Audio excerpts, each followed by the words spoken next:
puji-pujian, hormat dan kuasa penuh. Segala sesuatu telah Kau ciptakan seturut dengan maksud-Mu. Semuanya ada karena karya-Mu. Kau yang layak Tuhan. Baik Bapak Ibu, mari kita satu dalam doa. Kembali Bapa, kami mengucap syukur kepada-Mu ya Bapa atas segala berkat, kasih anugerah-Mu dan penyertaan-Mu dalam kehidupan kami. Hingga pada sore hari ini, kami juga masih diberikan kekuatan, kesehatan untuk bersama-sama beribadah di ibadah Pelkat gabungan pada sore hari ini. Terima kasih ya Bapa. Kami mau mendoakan juga buat jemaat yang mau ambil bagian dalam ibadah pada sore hari ini. Kami percaya Bapa, mereka boleh hadir bersama-sama dengan kami beribadah pada sore hari ini. Karena itu ya Bapa, kami menyerahkan ibadah ini dari awal, pertengahan, hingga pada akhirnya nanti. Kami serahkan ibadah ini dalam nama anak-Mu Yesus Kristus, Tuhan Juru Selamat kami yang hidup. Amin. Baik, kita akan masuk dalam bacaan Mazmur yang terambil dari Mazmur 72.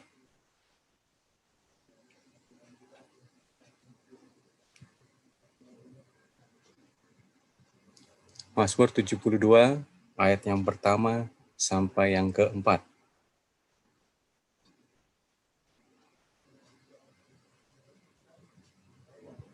Saya akan bacakan doa harapan untuk Raja.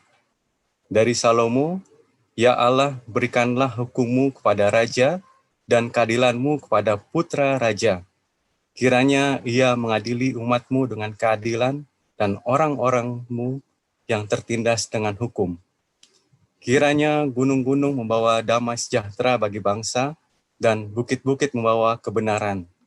Kiranya ia memberi keadilan kepada orang-orang yang tertindas dari bangsa itu, menolong orang-orang miskin, tetapi meremukkan pemeras. Demikianlah pembacaan Mazmur kita. Sebelum kita masuk dalam pemberitaan firman, kita akan angkat satu lagi pujian dari Kidung Jemaat 59, bait yang pertama. Bersabdalah Tuhan.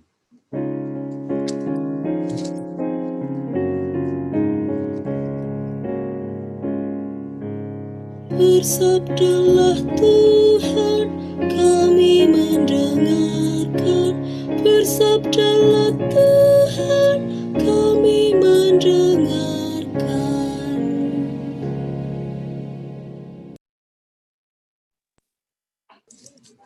Bapak Ibu Om-Om yang dikasihi Tuhan, pada sore hari ini kita akan membaca dan merenungkan firman Tuhan.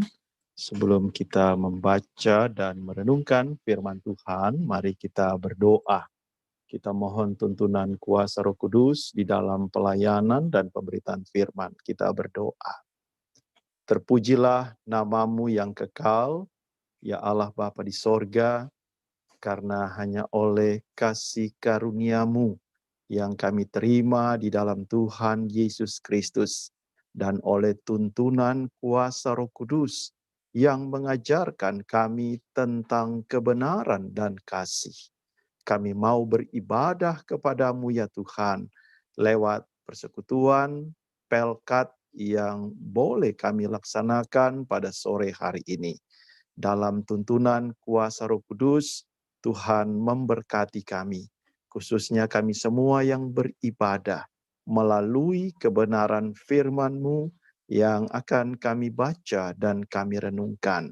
Di bawah terang tuntunan kuasa Roh Kudus yang mampu menerangi hati, pikiran, sikap dan perbuatan kami siap untuk mendengarkan firman-Mu ya Tuhan, serta melakukannya di dalam kehidupan kami.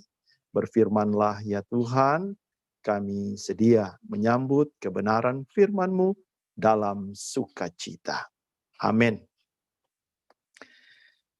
Baik, firman Tuhan yang akan kita baca pada sore hari ini dari kitab 2 Yohanes pasal 1 ayat 1 sampai dengan ayatnya yang ketiga. Beginilah firman Tuhan. Salam dari penatua kepada ibu yang terpilih dan anak-anaknya yang benar-benar aku kasihi. Bukan aku saja yang mengasihi kamu, tetapi juga semua orang yang telah mengenal kebenaran. Oleh karena kebenaran yang tetap di dalam kita dan yang akan menyertai kita sampai selama-lamanya. Kasih karunia, rahmat, dan damai sejahtera dari Allah Bapa dan dari Yesus Kristus Anak Bapa akan menyertai kita dalam kebenaran dan kasih. Demikian firman Tuhan. Terpujilah Kristus Yesus. Haleluya. Haleluya, haleluya, haleluya.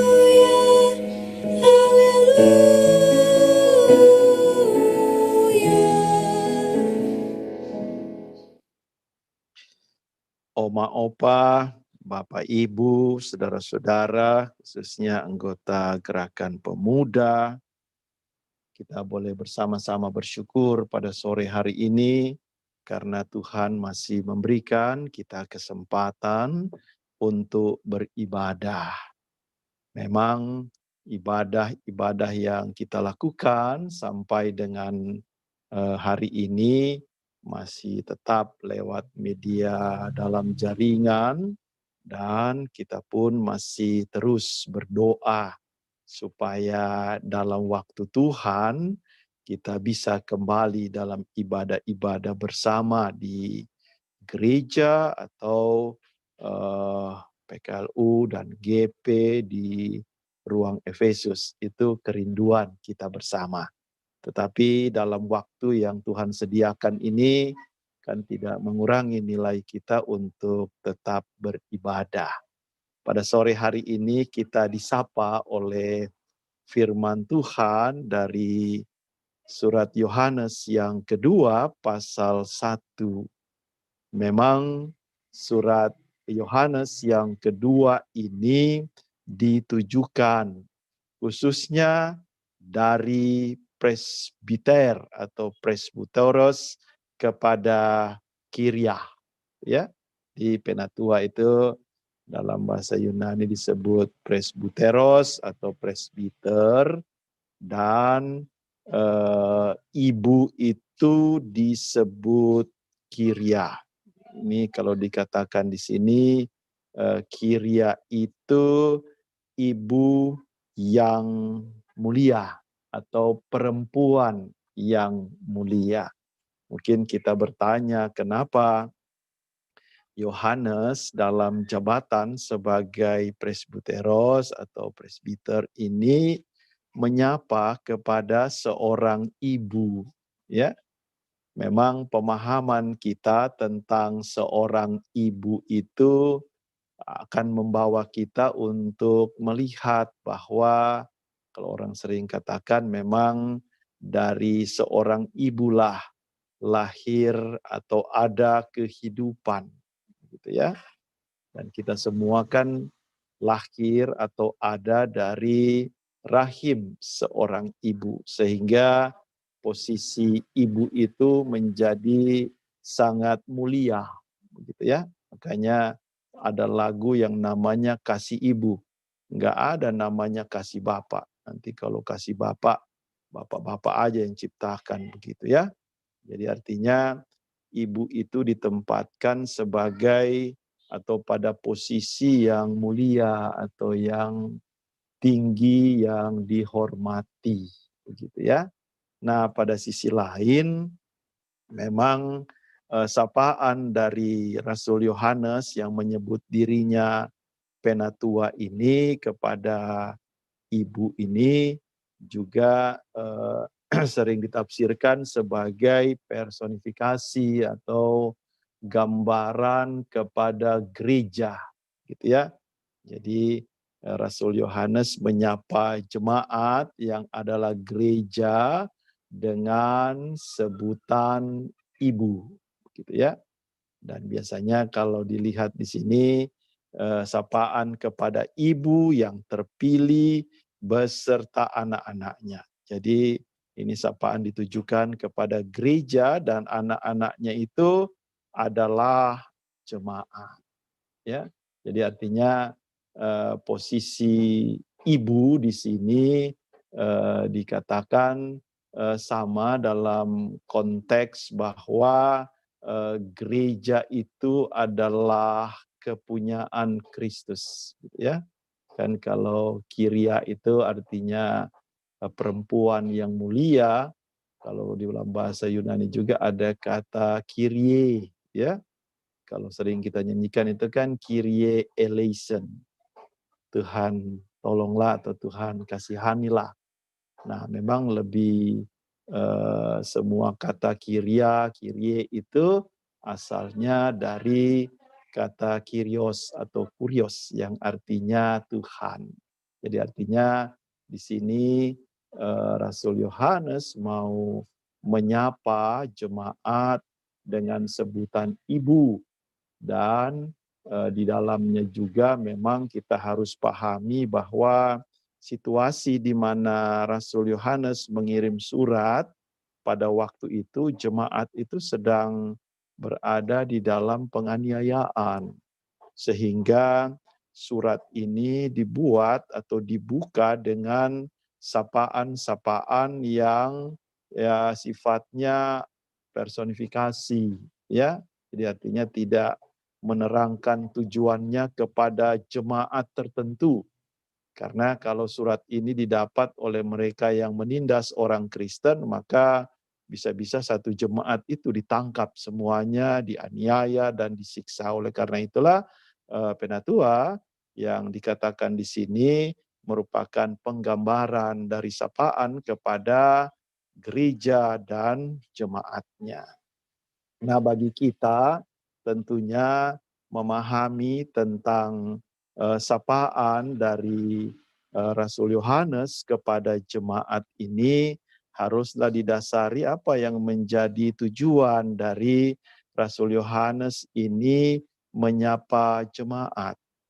Memang di ayatnya yang keempat jelas dikatakan bahwa ada sukacita karena didapati walaupun separuh dari anak-anak Tuhan itu hidup dalam kebenaran sesuai perintah yang telah diterima dari Bapa.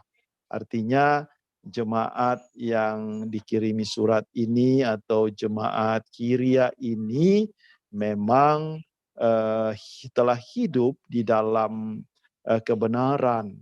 Walaupun di sini mau dikatakan bahwa jemaat yang hidup dalam kebenaran itu juga menerapkan kasih, begitu ya.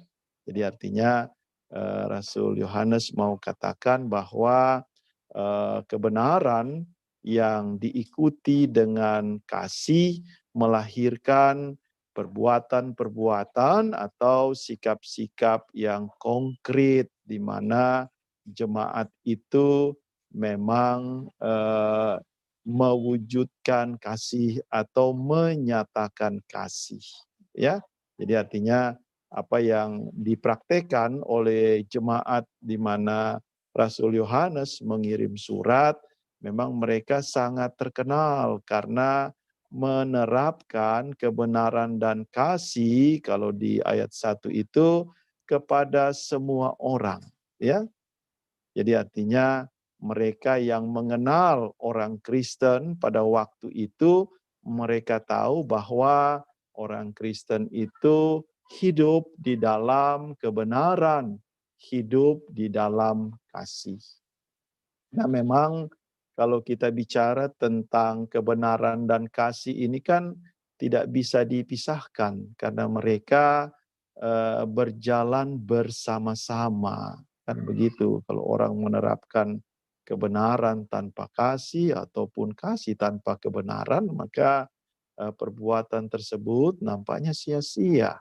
Oleh karena itulah mau dikatakan di sini kebenaran, ini kebenaran apa yang dimaksud? Kalau dalam bahasa Yunani kebenaran itu aletheia, ya. Aletheia itu. Jadi artinya kebenaran itu ditemukan di dalam pertama-tama Yesus, kan begitu. Di dalam Injil Yohanes pasal 14 ayat 6 kan Yesus mengatakan, "Akulah jalan dan kebenaran dan hidup." Kemudian yang kedua, kebenaran yang dimaksud ini adalah melalui kebenaran Roh Kudus. Kan begitu di Yohanes pasal 14 ayat 15 sampai dengan 17. Dan yang ketiga, kebenaran yang dimaksud di sini adalah melalui firman Allah. Yohanes 17 ayat 17. Jadi artinya jemaat di mana Rasul Yohanes mengirim surat dengan sebutan Kyria ini, mereka hidup dalam kebenaran Kristus, hidup dalam kebenaran oleh tuntunan kuasa Roh Kudus, dan hidup dalam kebenaran oleh firman Tuhan.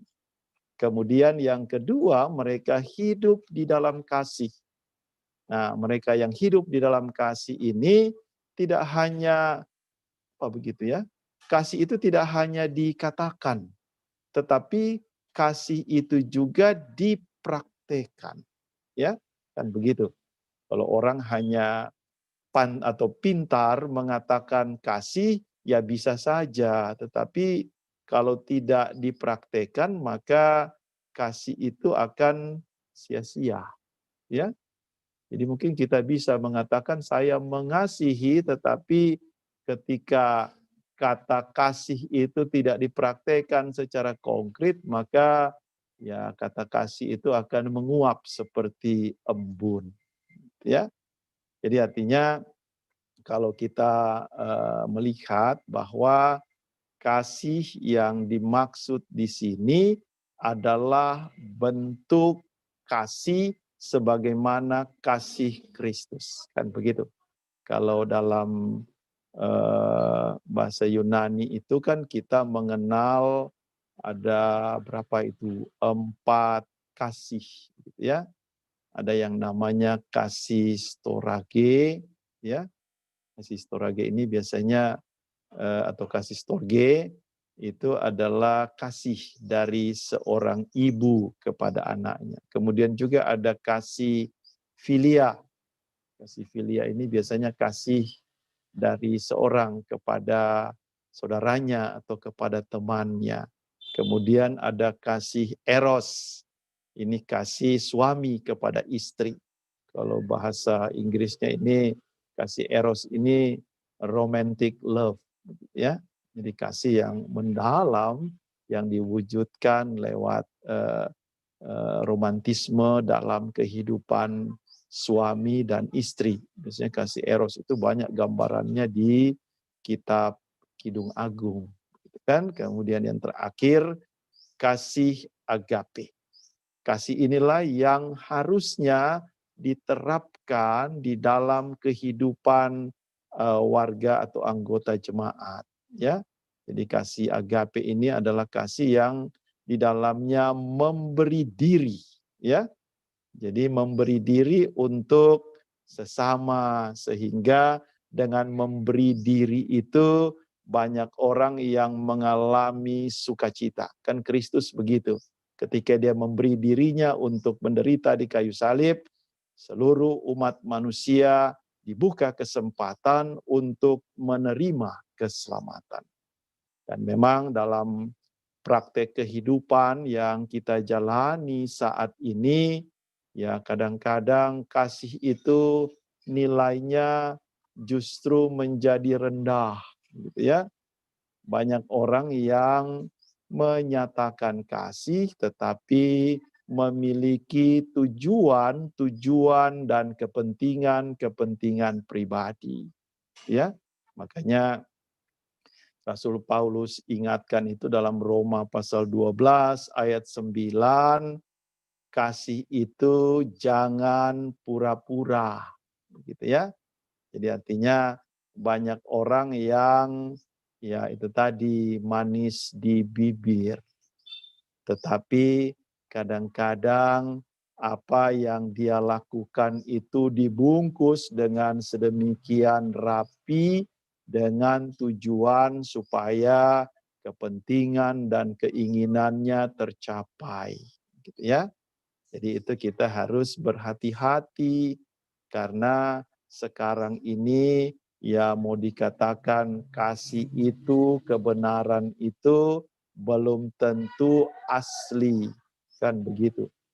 Jadi artinya kalau kita hidup bersama-sama sebagai persekutuan, seharusnya kebenaran dan kasih itu dinyatakan secara benar. Ya, memang kadang-kadang kan ya orang nggak tahu yang mana kebenaran, yang mana dan kasih yang dilandaskan dengan ketulusan dan kejujuran. Tapi orang sering mengatakan nanti juga ketahuan mana yang emas, mana yang loyang, gitu ya, mana yang betul-betul bernilai, mana yang cuma ember apa begitu ya, ember seng begitu ya. Jadi artinya nanti akan terbukti mana yang emas, mana yang loyang, gitu ya.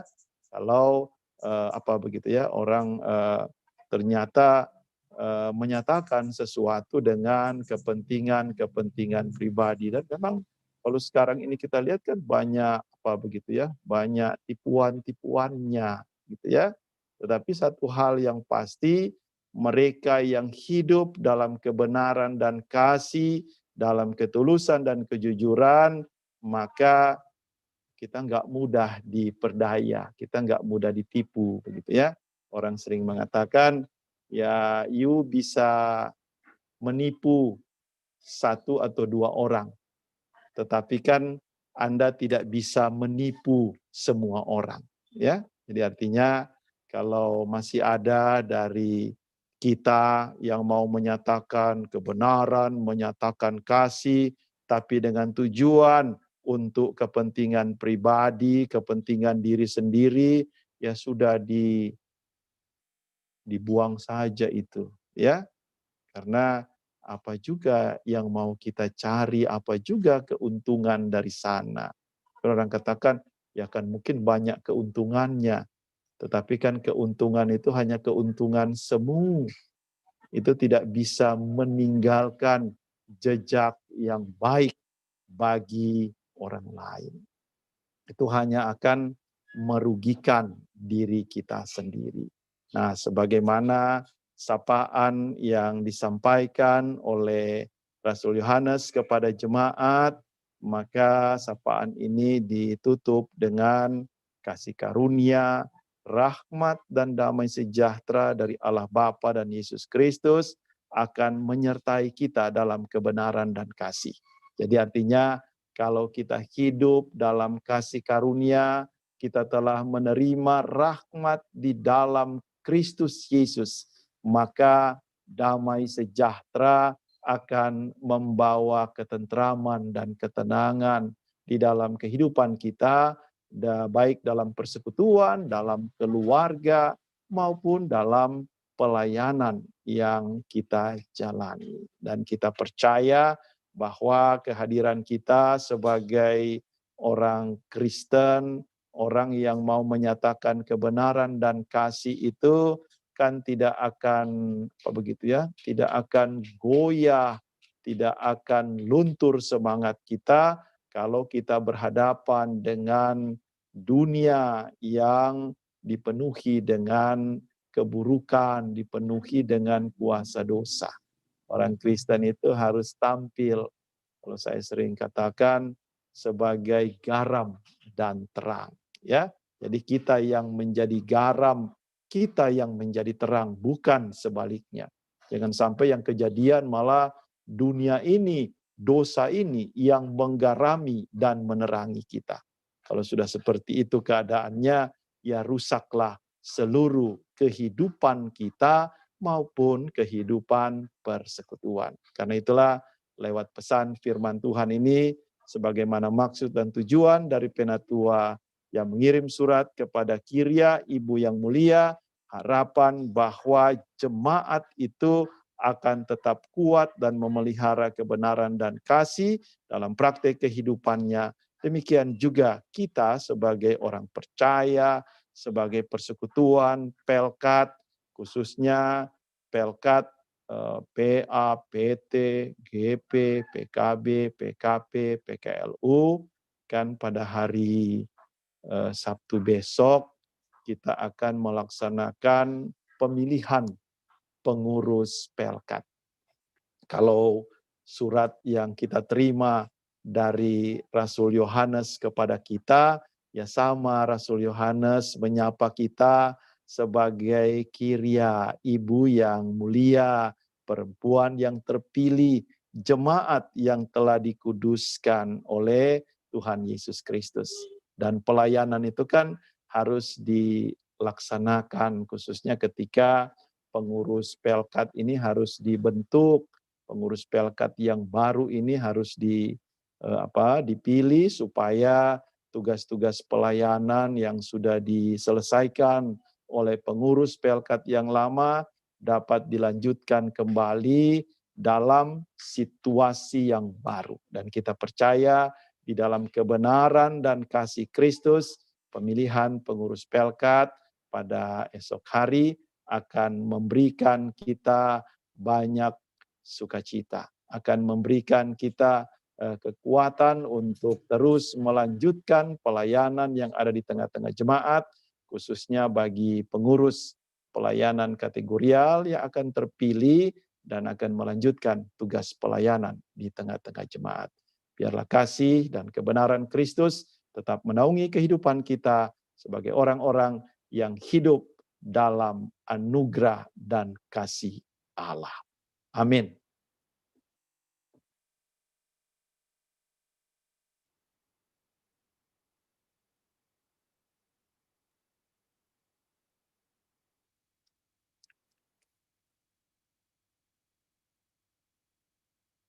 Mari kita angkat pujian dari Kitab Bakti 22 sebagai respons atas pemberitaan firman Tuhan.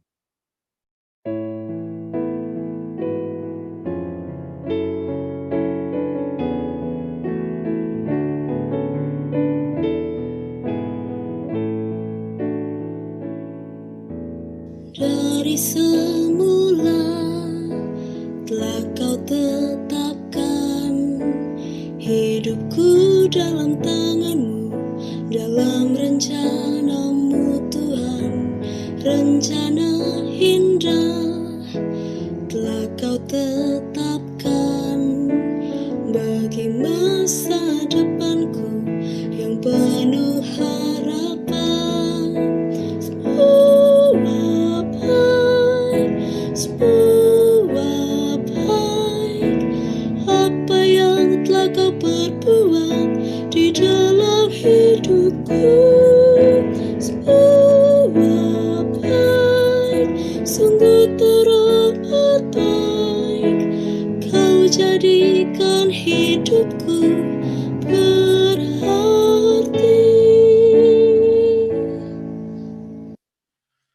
Mari kita bersatu hati di dalam doa syafaat. Kita berdoa. Syukur kepadamu ya Tuhan, karena melalui persekutuan ibadah gabungan Pelkat pada sore hari ini, Tuhan boleh persekutukan kami di dalam persekutuan jemaat-Mu GPIB Gideon, di mana persekutuan ibadah ini merupakan perwujudan dari setiap jemaat yang datang untuk menyatakan kasih-Nya kepada Kristus. Sebagaimana firman-Mu lewat sapaan dari Rasul Yohanes kepada Kiria, perempuan yang mulia, yang adalah gereja beserta dengan jemaat, sapaan supaya di dalam kehidupan gereja, jemaat Tuhan, kasih dan kebenaran menjadi dasar yang meneguhkan kami untuk mempraktekkan kehendak Tuhan, tidak hanya dengan kata, tapi juga dalam perbuatan-perbuatan kami yang menghadirkan damai sejahtera. Berkati seluruh kami yang hadir dalam ibadah Pelkat pada sore hari ini. Berkati liturgos, berkati pemandu lagu, organis, multimedia, semua yang terlibat di dalam ibadah, menopang ibadah Pelkat pada sore hari ini. Tuhan juga yang memberkati masing-masing kami dalam setiap kehidupan yang kami jalani sebagai pribadi, sebagai bapak, ibu, oma, opa, sebagai keluarga. Kami percaya tangan Tuhan yang senantiasa menolong kami. Di masa-masa kami ada dalam masa pandemi saat ini, kami percaya tangan Tuhan yang kuat sanggup menopang kami. Menopang kami dalam keluarga, menopang kami dalam usaha dan kerja kami, menopang kehidupan anak-anak cucu kami, agar dalam naungan tangan kasih Kristus kami terpelihara di dalam damai sejahtera Allah yang senantiasa menaungi setiap kehidupan jemaat-Mu, khususnya kami anggota Pelkat yang beribadah. Kami juga mau berdoa bagi pengurus Pelkat, di mana di dalamnya mereka masih tetap dengan setia melaksanakan tugas-tugas dan tanggung jawab pelayanan sampai dengan waktu pemilihan yang akan dilaksanakan pada esok hari. Kami percaya Tuhan yang beserta, baik dengan seluruh utusan dari masing-masing sektor yang nantinya akan dipilih menjadi pengurus sektor pengurus dari Pelkat yang akan menjalankan tugas sampai dengan tahun 2022.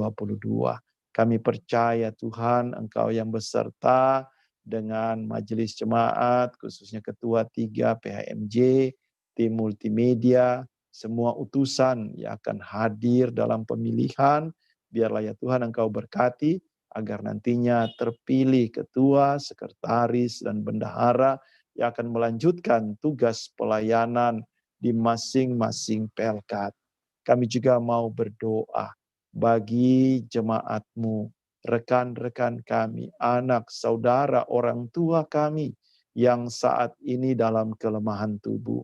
Mereka yang sakit, dalam jamahan kuasa pertolongan Tuhan, biarlah mereka beroleh pertolongan, karena kami meyakini, kami meminta kepada Sang Tabib yang ajaib, yaitu Yesus Tuhan yang sanggup mendengar, menjawab setiap doa dan permohonan kami untuk kesembuhan dan pemulihan jemaat-Mu, saudara, orang tua, anak-anak kami yang saat ini dalam kelemahan tubuh.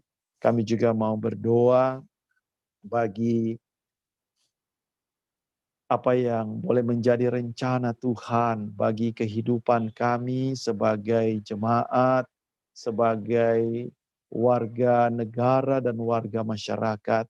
Khususnya kami berdoa untuk seluruh persiapan untuk pelaksanaan vaksinasi atas wabah COVID-19 ini.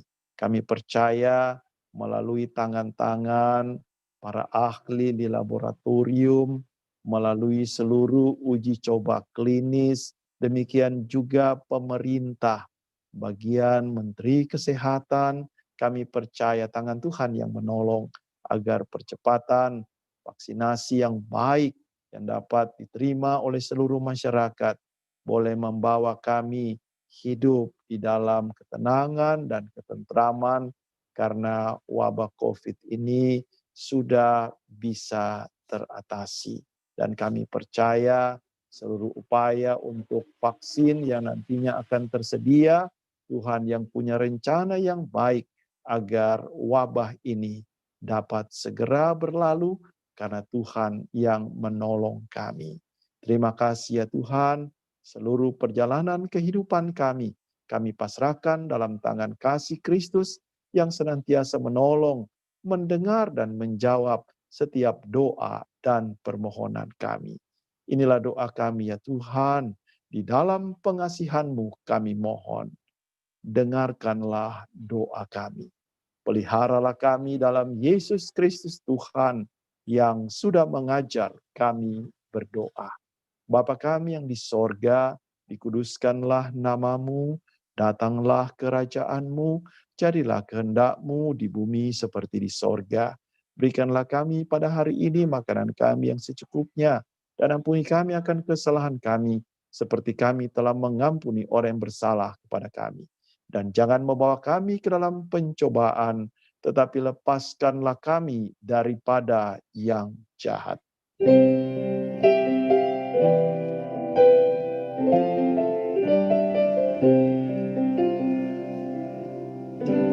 Karena Engkaulah yang mempunyai kerajaan dan kuasa dan kemuliaan sampai selama-lamanya.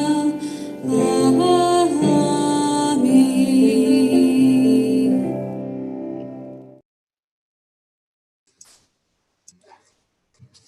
Jemaat Tuhan, marilah kita mengucap syukur kepada Tuhan dengan memberi persembahan. Sambil mengingat nats Alkitab yang terambil dari Imamat 19 ayat yang kelima, yang menyatakan, apabila kamu mempersembahkan korban keselamatan kepada Tuhan, kamu harus mempersembahkannya sedemikian, hingga Tuhan berkenan akan kamu. Kiranya Tuhan Yesus memberkati persembahan kita semua. Kita akan angkat pujian dari Gita Bakti 89, bait yang pertama.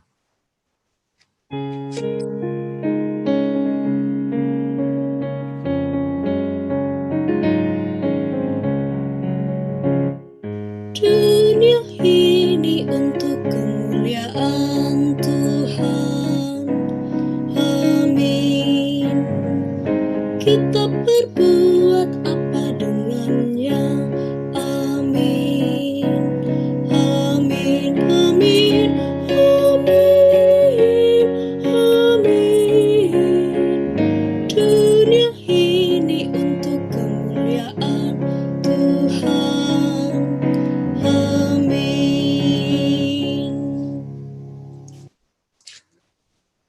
Mari kita satu dalam doa. Bapa dalam surga, kembali kami bersyukur kepada-Mu ya Bapa. Kami boleh memberikan ungkapan syukur kami ya Bapa. Kami percaya Bapa, apa yang kami berikan itu jauh dari apa yang Kau berikan buat kami ya Bapa. Karena itu ya Bapa, kami percaya Bapa, apa yang boleh kami berikan ini hanyalah untuk kemuliaan-Mu saja ya Bapa. Terima dan kuduskanlah persembahan kami ini. Dalam nama Yesus Kristus kami berdoa. Amin. Baik Bapak Ibu, kita akan masuk dalam warta Pelkat. Yang pertama kami mengucapkan terima kasih untuk pelayan firman pada sore hari ini, Bapak Pendeta Risto E. Andarki. Biarlah firman Tuhan yang boleh diberikan pada hari ini boleh menjadi kekuatan dalam kehidupan kita hari lepas hari. Dan juga untuk semua yang ambil bagian dalam ibadah pada sore hari ini, memandu lagu, pemusik, bahkan tim multimedia yang boleh bersusah payah untuk menyelenggarakan ibadah pada sore hari ini. Yang kedua, untuk ibadah minggu depan, tanggal 6 November nanti, pelayan firman pada tanggal 6 itu, Pendeta John Patiasina, dan pelayan liturgi dari Pelkat PKLU, Bapak Frans Lilipali. Baik, demikianlah warta Pelkat pada sore hari ini.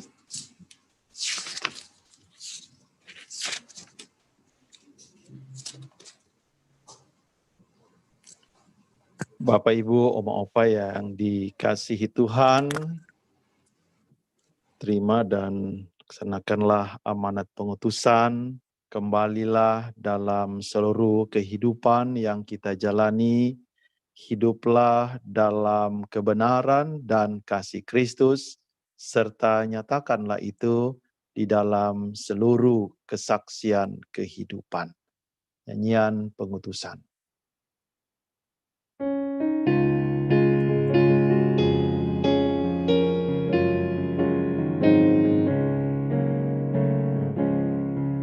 Bila nanti Yesus datang menata intannya, tiap orang yang percaya kepunyaannya, tiap orang percaya kelak bercahaya bagai intan permata di mahkotanya.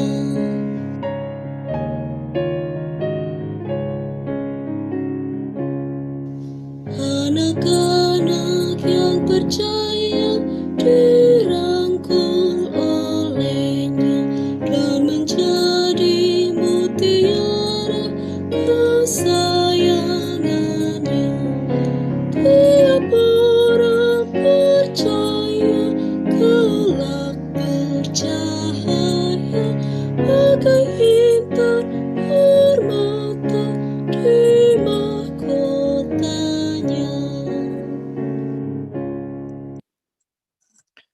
Bapak, Ibu, Oma, Opa yang diberkati Tuhan, marilah kita mengarahkan segenap hati, pikiran kita kepada Tuhan, terimalah berkat-Nya. Kasih karunia, rahmat, dan damai sejahtera dari Allah Bapa dan dari Yesus Kristus Anak Bapa akan menyertai kita dalam kebenaran dan kasih.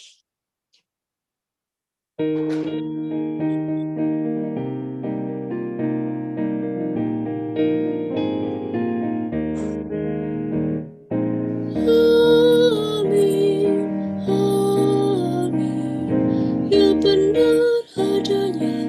Amin, amin.